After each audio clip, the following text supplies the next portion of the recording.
say something to all my conspiracy-oriented friends on the right who think I'm planning to unleash some secret agenda. You're absolutely right. In my first term, we ended the war in Iraq. In my second term, I will win the war on Christmas. Washington holiday tradition is going dark after more than 30 years. I want to know more about this. The star-studded and first family-studded Christmas in Washington is no more.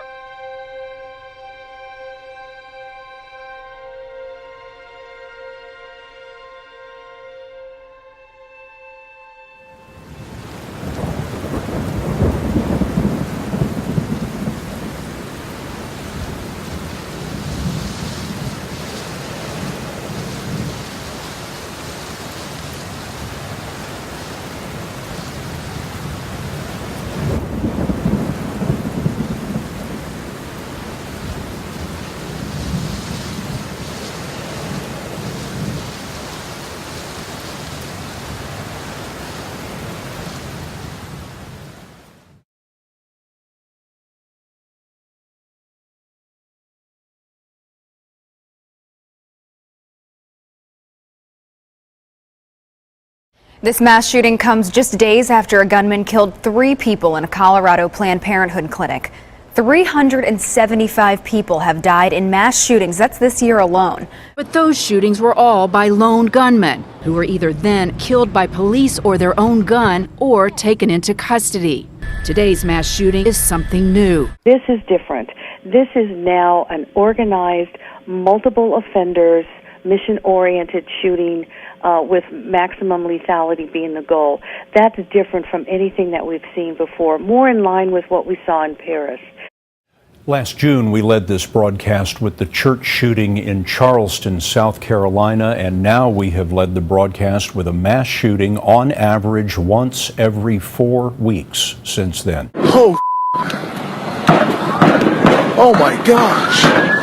Guys, they just shot at my house right now. There's cops all over the yard. Holy shit. This was the shootout that our cameras missed.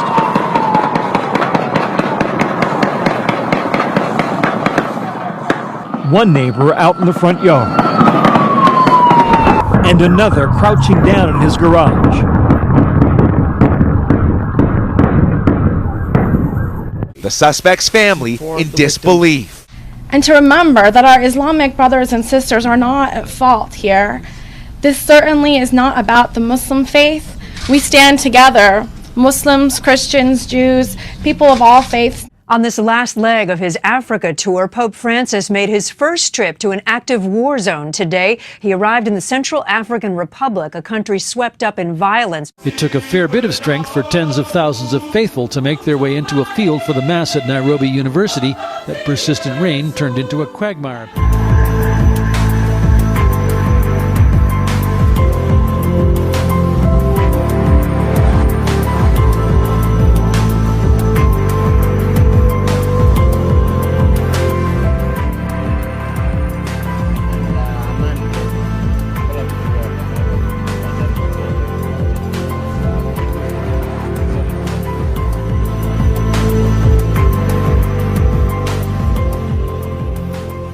Police department is dedicated to teaching people how to react and survive. Active shooter training is the norm for most law enforcement agencies, but in Neenah, the police department there is also sharing their knowledge with the community.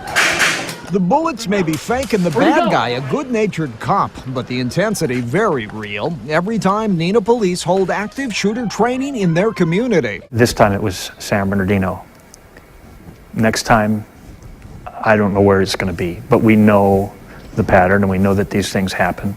Thank you, Chris. Brown County SWAT team was practicing their active shooter training today at the Rest Center. One person has died as a result of a hostage situation that lasted all day with police in Neenah. And there were gunshots, multiple gunshots. Not your typical Saturday in downtown Neenah. You know, they had a SWAT truck and a whole bunch of stuff out there. Business owners Brian Gajewski, cars at both ends, and Catherine Fleischer watched police and SWAT teams take over the streets. Saw policemen running. Told residents within a quarter-mile radius to barricade themselves in their homes. After getting a call, no police department wants to receive. We received a call of shots fired at a business in town. The business is Eagle Nation Cycles at 206 Main Street. There was a great show of force from the local police departments, and I really did feel safe. So. Now to this story, revolutionary technology that can edit genetic mistakes is getting attention and scrutiny this morning. CRISPR could help rid us of diseases like cystic fibrosis, muscular dystrophy, and even HIV and cancer. Think about that. But many scientists, including CRISPR's developer, Jennifer Doudna, are calling for a moratorium on its use in humans. A researcher and professor at UC Berkeley, Doudna has become a spokesperson for a gene editing technology she's credited with developing. Imagine being able to do that in the genetic code, the code of life. You could go in and snip out a piece and replace it with something that corrects a mutation that would cause disease. This is no longer science fiction. But alongside CRISPR's promise come some fears of its perils, like embryo editing that could lead to designer babies. Emmanuel Charpentier and Jennifer Doudna. The high hopes and high stakes associated with CRISPR have catapulted Doudna into a rare stratum of scientific celebrity. Last year, she and her research partner received the $3 million Breakthrough Prize in Life Sciences, which seems to be only the beginning. Get ready, biohackers, because tech tattoos are just around the corner. Chaotic Moon is a mobile dev company with an idea they're calling Tech Tats. Tech Tats are actually biosensors that rest on top of your skin as opposed to being injected underneath them like real tattoos, and a small microcontroller handles incoming data and storing information. Electroconductive paint allows for temperature sensing, while an ambient light sensor flips on an LED if it realizes it's dark out, making you kind of feel like a really awesome cyborg. A Bluetooth low-energy connection means transferring health data to an app is easy, and since it can be placed anywhere instead of just on your wrist, Chaotic Moon believes it might have a place in tracking. They also mentioned the possibility of Bio-NFC, which would turn one of these temporary tattoos into a payment portal that you could activate by gesture.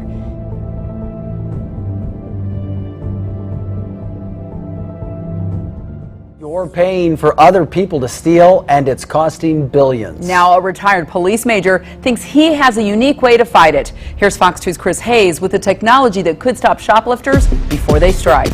Sandy, it's facial recognition software that could help store managers stop shoplifters with a smile. Our CEO is the guinea pig here, and Paul comes through, you see within a tenth of a second, he's boxed in his rep.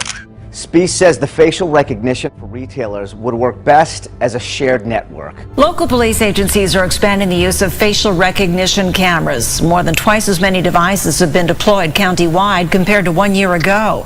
But as CBS News 8's Marcella Lee reports tonight, privacy advocates worry about what may be coming next.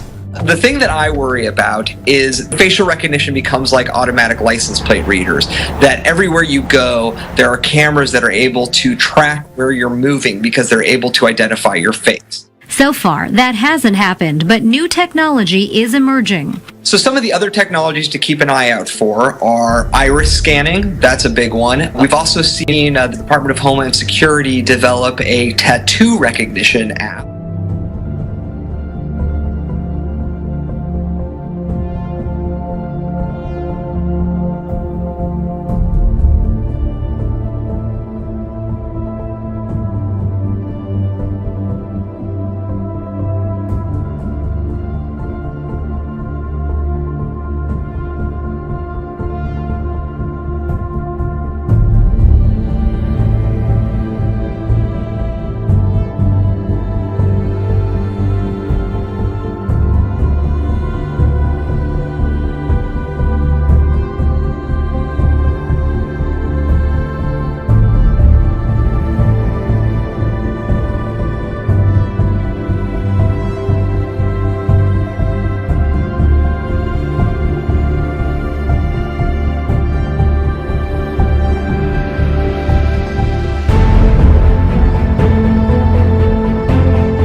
Actually, Jaden thinks of himself as a modern day prophet. He actually said, I don't think I'm as revolutionary as Galileo, but I don't think I'm not as revolutionary as Galileo. What? Yeah, apparently a source said that he has ties to people in other dimensions and galaxies, and they're actually helping him write these essays. Pope Francis touched many lives and kissed many babies during his September visit to the U.S. But a Pennsylvania couple is crediting Pope Francis with much more. They believe the Pope healed their baby girl's brain tumor.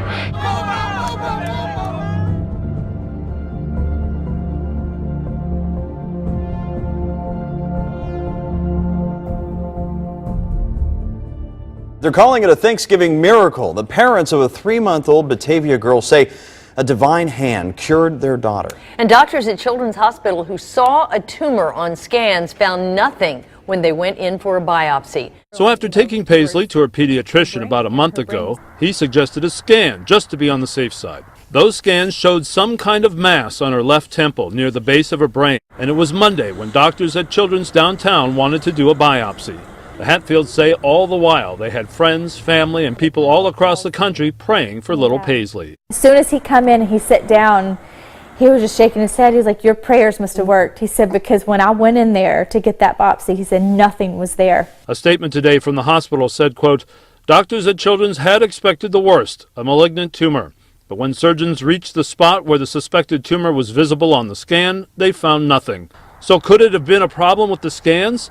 Children's says one of their best radiologists was on the case. I even asked that question myself. Miracle, it's a true healing.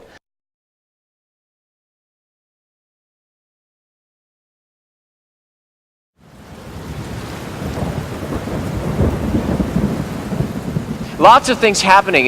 You can just watch the news and you can know that stuff is going on in the world. The world is in turmoil. Jesus called it the birth pains. There's things, waves of things, just like a woman who's travailing in birth, that those pains get increasingly worse and worse as the birth gets closer and closer. Our world is experiencing these same birth pains. Things are getting more and more intense, and things are happening faster and faster. Verse 21, and it shall come to pass that whoever calls on the name of the Lord shall be saved.